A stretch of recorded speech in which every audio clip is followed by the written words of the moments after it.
title of this video is Mexican Mafia Mean Mobster Mapa East Side Clover 13. What I want to show is just, again, as a historian, a lover of genealogy information, and just adding to the discourse, adding to the larger kind of historical narrative, I want to add something to this because I ran across this and I found something very interesting that intersected with something that I found. So I want to give respect and props to Convicts and Cops, and I want to play just like a small portion of it. I don't know where it's at, but I think it's like right around this area. Basically what the narrator is talking about is back in the day, some early, these are like in the 40s, this like early mobsters, that went to prison in California and were some of like the early Mexican mobsters back then. And this guy Mapa from East Side Clover, I don't know. Honestly, I know LA very well, but not all of the barrios like that. I think East Side Clover is it's East Side, obviously. I think East Side, I think it's like toward East Los Angeles. I think it's like on the east side of the LA River. I don't know, I'm just guessing, but I don't know. Maybe it's beyond that. Maybe it's out by Pico Rivera and stuff like that. I bought a Buick LeSabre from this old man in Pico Rivera back in 2001. And I drove it to Oregon, up the coast, and I went through the redwoods. I had a wonderful time. Oh man, that was that was a great time right there. That thing was cruising, man. Anyway, I digress. So I want to give respect here to his story. He's given a breakdown about how these young guys in the 40s at some point beat up a guy, robbed him. They might have killed him. Yeah, slaying. They killed him. They jumped this poor old guy who was just going to his work. John Hovey, 52. Night watchman at the Times for 20 years. Died yesterday of stab wounds. Received early Saturday at the hands of two youths, one of them Mapa, who assaulted him without provocation on Sunset Boulevard, near Beaudry Avenue. So Sunset Boulevard, yeah. I don't know, east side, I don't know. Maybe that's just east side of Central, I don't know. Before he died, Hovey said the stabbing was just meanness.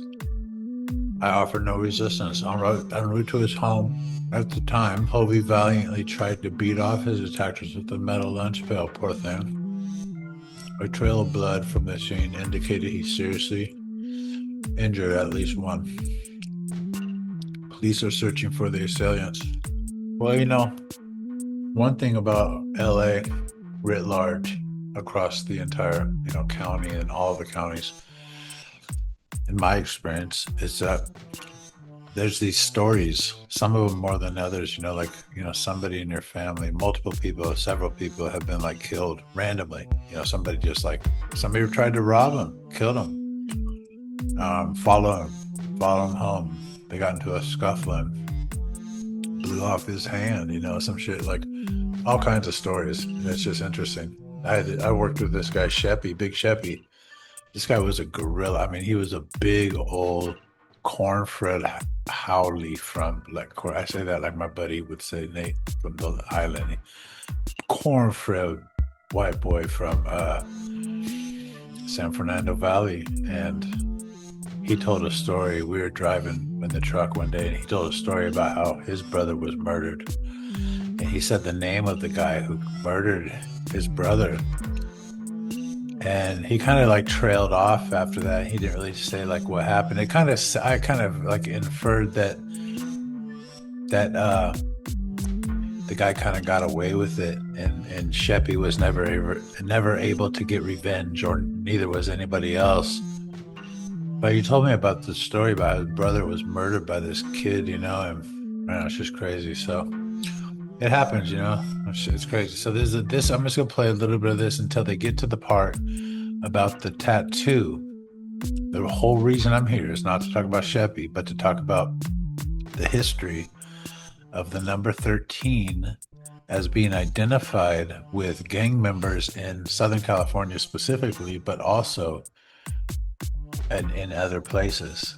You know, I mean, we already looked at how the 13 is historical. This thing has been around for longer than Los Angeles, longer than Spanish conquest, you know? So that, as far as being significantly like identifiable, why people adopt that number for different reasons. Um, how long has our Latin alphabet been around? How long have we been using that? It's a good question. How long have we been using the Latin alphabet as we know it with 26 letters? The 26-letter version of the Latin alphabet that we use in English today has been stable since around the 16th century. The letter W was one of the last additions, becoming recognized as distinct from U and V by the early 1500s. Before that, the Latin alphabet evolved over many centuries, but the standard 26-letter form we're familiar with has been in place for roughly 500 years. So in that light, the Spanish conquistadores could have been coming over with 13s tattooed on them, you know, or some version of that, you know. But as far as a good luck or bad luck or significant symbol of meaning, it's been around forever. Just like the black hand has been around since Sicily and blah, blah, blah. But in Los Angeles, within gang culture, I got to give props here because this reference here might be the earliest. I haven't been able to find anything earlier than this. I have found something I want to add at the end, but I'm not going to add it yet. But I want to give props here to Convicts and Cops for this video, because actually all of their videos, because I've been binging them, and it's just really kind of intriguing for me, you know, as somebody whose father spent most of his life, you know, homeless on the streets or in and out of jail, you know, both in California and other New Mexico and other states and stuff, you know. I just like I like hearing these stories. I like them. I like visualizing it, imagining the 1940s downtown Los Angeles. This poor son of a gun, boy, he's fucking trying to go home, clocking out, got a lunch pail. You know, maybe he was looking forward to getting in his ride, his Dodge, whatever, you know, and turning on that fucking, whatever he's listening to.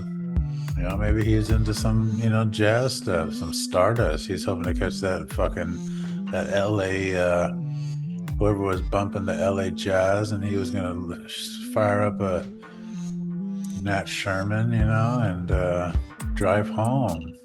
But he ran into Mappa in the essay. So let's watch this, a little bit of this, and see where he talks about the 13 and then the tattoo of the 13, and then we'll go on to add on a little bit more here to the discourse. Located at 1040 Sunset Boulevard, when they heard screams for help. When they left the hotel to see what was happening, they observed Mr. Hovey fighting with two boys.